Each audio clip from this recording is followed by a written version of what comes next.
आज हम पढ़ेंगे भक्ति काल की विशेषताएं। भक्ति काल की विशेषताएं हिंदी की प्रमुख विशेषताएं और प्रमुख कवियों उनकी रचनाएं। 1. नाम की महिमा।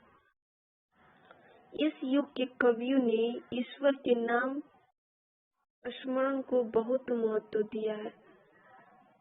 जैसे सूरदास ने कृष्ण को और तुलसीदास ने राम के नाम को महत्व दिया है।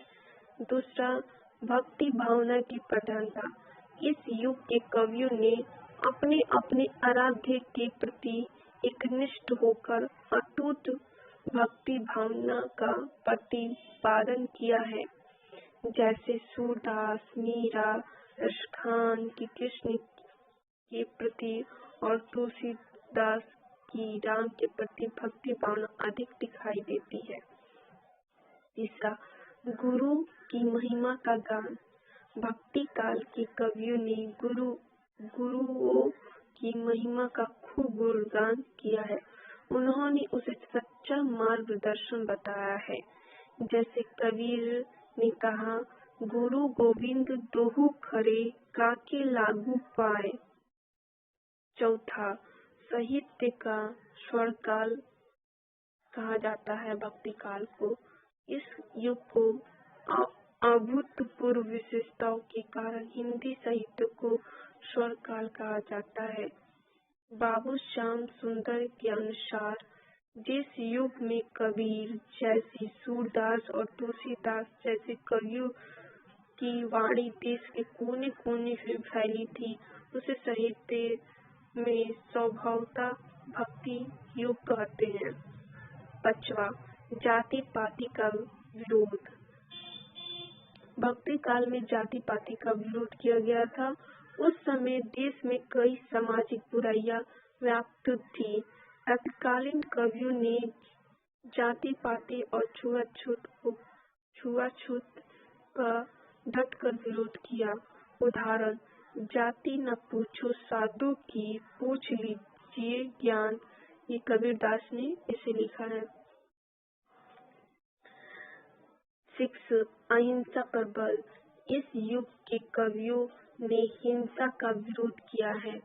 वे मानव ही नहीं बल्कि समस्त प्राणी जगत की हिंसा के खिलाफ हैं। 7वां, मानवतावादी भावना। भक्ति कालीन समय के कवियों ने मनुष्य को ब्रह्मा का स्वरूप माना है। इसमें राम और रहीम की एकता पर बल दिया है। 8वां, भारतीय संस्कृति का वर्णन। इस युग के कवियों ने अपनी रचनाओं में भारतीय संस्कृति के धर्म, दर्शन और अध्यात्म को विशेष महत्व दिया है। जैसे भक्ति काल के कवि थे जो अपनी रचनाओं में संस्कृति के धर्म और दर्शन और अध्यात्म को विशेष महत्व दिया है। 9वां, लोक कल्याण की भावना। इस काल के कवियों ने समाज सुधार और लोक कल्याण के प्रति उनका विशेष अनुग्रह दिखाई देता है। भक्ति काल के जो कवि थे उन्होंने समाज सुधार के लिए लोक कल्याण के प्रति उनका विशेष अनुग्रह दिखाई देता है। 10वां, विभिन्न मतों का प्रभाव।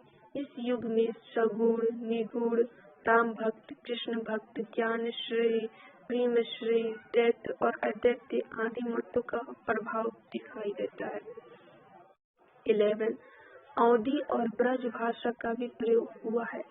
जैसे भक्ति काल के कवियों ने अपनी रचनाएं में अवधी और ब्रज भाषा को लिखा है। 12, भिन्न छंदों का प्रयोग।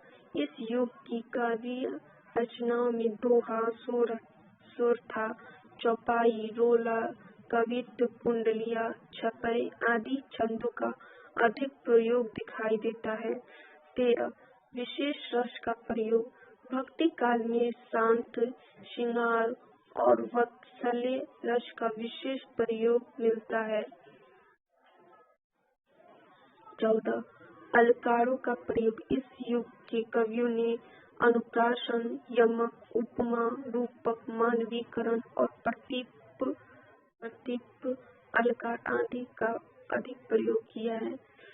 मतलब जो भक्ति काल के कवि थे उन्होंने यमक, उपमा, रूपक, मानवीकरण और प्रतीप अलंकार का अधिक प्रयोग किया है। भक्ति काल के प्रमुख कवि और उनकी रचनाएं, रचनाकार और रचनाएं। तुलसीदास ने रामचरितमानस की रचना की है। सूरदास ने सूरसागर की रचना की है। कबीरदास ने भिक्षक की रचना की है। जैसी ने पद्मावत की रचना की है।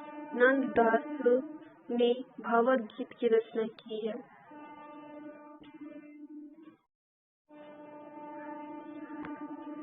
और रसखान ने प्रेम वाटिका की और मीराबाई ने राग गोविंद की रचना की है। तुलसीदास ने किसकी रचना की? तो रामचरितमानस की। और सूरदास ने सूरसागर की। कबीरदास ने भिक्षक की। जैसी ने पद्मावत की। नंददास ने भावगीत की। रसखान ने प्रेम वाटिका की और मीराबाई ने राग गोविंद की रचनाएं की हैं। अगर आपको वीडियो अच्छी लगती है तो आप लाइक और सब्सक्राइब जरूर कीजिए और मिलते हैं अगले वीडियो में।